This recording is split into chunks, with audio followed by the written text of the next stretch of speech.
Shavua Tov M'varach. Mishnah Yomi is in chapter 8 of Bava Batra on the subject of Yerusha, inheritance. Mishnayot Hey Vav today. Ha'omer ish ploni b'ni bechor. A man says, this certain son, he's my bechor. And as we said yesterday, a bechor takes twice as much as the other sons do as his inheritance. But the father is saying, lo yitol pishnayim. He does not take the double share. I don't want him to have the double share. Or he says, ish ploni b'ni, he says, this guy is my son, lo yirashi machiv, but I don't want him to inherit my estate with his other sons. Lo amar klum, the father has not said anything legally binding.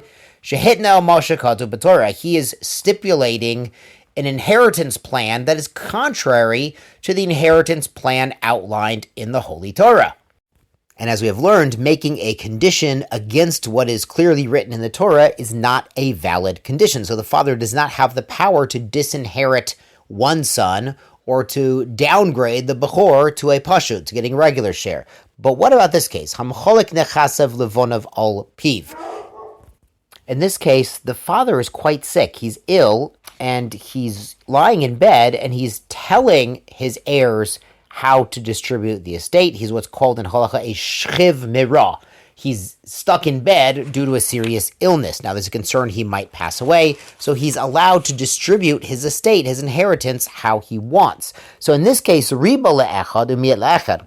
If he gives more to one son and less to a different son, or hishve lahen et bechor, or he equals out the bechor, meaning the bechor does not get double, he gets an equal share to everyone else, devarav kayamin.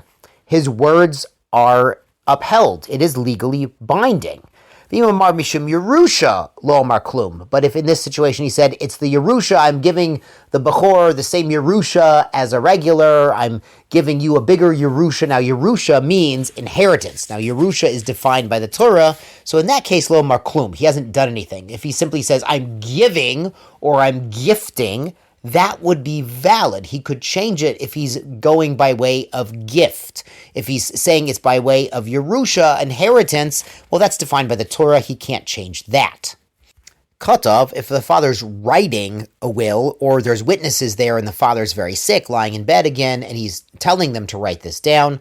If he says bein betchila, whether at the beginning of the document, bein be'emtza, or the middle, bein besof, or at the end of the document, Mishum matana, he writes it's a matana, it's a gift, devarev kayamin. Then we do fulfill his words, they are legally binding, because he's redistributing, he's reallocating the inheritance based on his power to give it. He's not saying it goes through Yerusha and then changing the standard Yerusha. Now the Mishnah brings a related case. Ha'omer, the father says, ish ploni, another guy, a non-relative, Yerasheni, he should inherit me. But makam sheish bat, but he has a surviving daughter, or he says biti tirasheni, I want my daughter to get everything. But makam sheish ben, when he has a surviving son, lo amar klum. This is not legally valid. Shehitna al mashakat bator, because again, the father is trying to stipulate against what the Torah requires for Yerusha, for inheritance. Now, Rabbi Yochanan ben Baroka Omer, and Rabbi Yochanan, he's not arguing with what we just said, that you can't favor someone who's not really supposed to be Yerush, but he has a fine distinction here. He says, Im amar al mishahu roi li Yerusha, devarev kayamin. If the father is favoring someone who could get Yerusha, could be the inheritor, then this is allowed. Meaning the father could give more to one of the sons, even though this, impacts the other sons, or he could give more to one daughter, even though there's 4 other daughters who get less. But he couldn't go ahead and give everything to a daughter where there are sons. But as he continues, but if he's trying to give everything to a cousin or an uncle, even though he has a daughter, that's not going to fly, because the daughter comes first in Yerusha. Finally, the Mishnah adds, he writes over his property as a gift to other people, not his heirs. Et bonav, he leaves out his children. Masha asa asui, what he's done is done. He gifted, he didn't say it was Yerusha to other people, he gifted it to other people. But the spirit of the sages are not pleased with him. It's not an appropriate thing to do. Rabbi Shimon ben Gamliel Omer, Rabbi Shimon ben Gamliel adds, Im lo hayu vonav nagin keshira, but if his children, his heirs, were not acting appropriately, zachar latov, it's actually a good thing that the father wrote them out of his will by writing his property to other people. Now, the reasoning behind the other sages who disagree with Rashbag is that maybe the son's not behaving, but who says he's not going to do tshuva, or maybe his own children, the grandchildren, will be behaving and will be following the proper derech, and they should get the Yerusha. The Gemara actually brings an amazing story, Daf Kuf Lamed Gimel, Daf 133b, about Yosi ben Yoezer, who's famous from Pirkei Avot. His own son, Yosi ben Yoezer, wrote out of the will, and instead he donated a big purse full of gold to the temple instead of giving it to his son.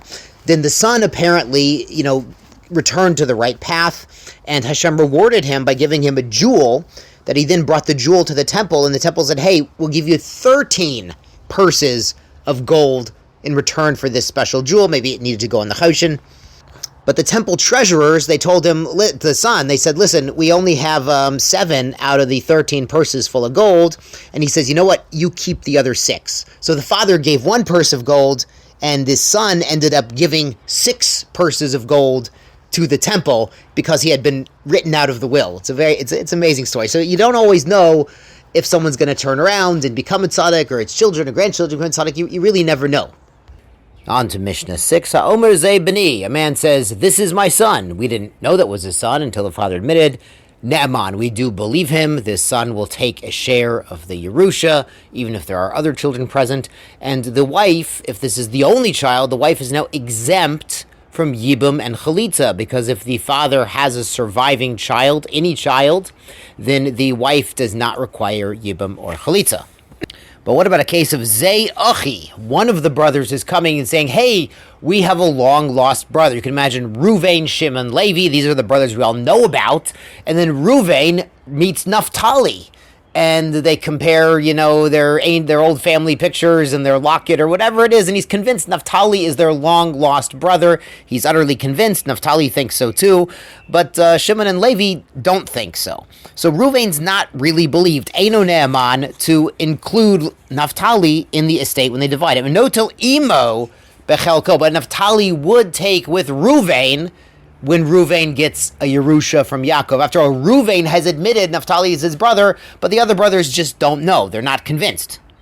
Met, and if Naphtali passes away, Yachsaru Nechasim Lim Koman, then his properties return to their place. His properties will go back to Ruvain, who he inherited through, since Ruvain was the only brother who admitted Naphtali was his brother. Naflu lo Nesachim Malkum Acher, if Naphtali got property or Yerusha or gifts from other places, Yershu Echav Imo, then all of the brothers inherit with him when he dies, not just Ruvain, who admitted he was a brother, but the other brothers, Ruvain and Shimon, even though they weren't convinced, they weren't sure, they didn't know, well, they didn't deny it at least, so if Naphtali gets a Yerusha and passes away, then they would split that up as well. Now the Mishnah adds a different case, Mishamet, someone passed away, V'nimtzet Daitiki Kishur al Yerecho. When they're preparing him for burial, they find there's a document tied to his leg, like a last will is tied to his body. Hareze enoklum. It's not legally binding. In the Gemara, they explain why. It could be that this person who passed away gave oral instructions after he had written up this will. It could be that he only wanted these instructions to go through with a kinyan or through a written document, a written star, like a deed. So we can't really trust that this is indeed his actionable, legally binding last will and testament, even though we assume he wrote it since it's tied to his body. How about Zika ba le'acher? If the very ill person gave this daitiki, this document, to someone else, was zochayet with a kinyan to him, bein min yorshin, bein min yorshin, whether this person is an heir or not an heir, devarev kayamin. So he gave it to someone saying, I want you to effectuate this last will, then we would go by what's written in there, even if he hadn't done this, in front of witnesses and through the normal procedure.